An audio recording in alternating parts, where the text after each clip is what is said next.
করিমের দরবারে যখনই হাত তুলবা নিজের কথা আগে বলবা না, পরের কথা বলবা। আল্লাহ অমুকের দোয়া কবুল করো, অমুকের দোয়া কবুল করো, অমুককে জান্নাত দাও, অমুকের গুনাহ মাফ করে দাও, অমুককে মাফ করে দাও, অমুককে মাফ করে দাও, অমুককে মাফ করে দাও, অমুককে কবুল করে নাও, অমুকের রিজিকে বরকত দান করো। আল্লাহ আমার শত্রুকে সম্পদ আরো বাড়ায় দাও। যখন এই দোয়াটা উপরের দিকে যাবে, রব্বে করিম বলবে, কিরে ফেরেশতা, সে বান্দা নিজের জন্য কিছু বলল না, সব তো পরের জন্য বলল। ফেরেশতা বলবে, আল্লাহ এই বান্দা শুনেছে, তুমি নাকি তার উপর খুশি হয়ে যাও।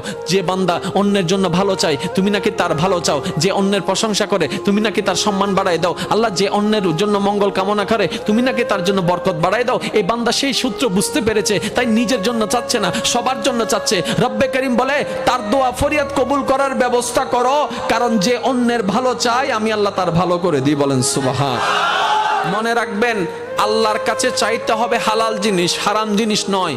আপনি যদি আল্লাহকে বলেন, রব্বে করিম আমার দুশমনের ফাঁকটা লেঙ্গা করে দাও,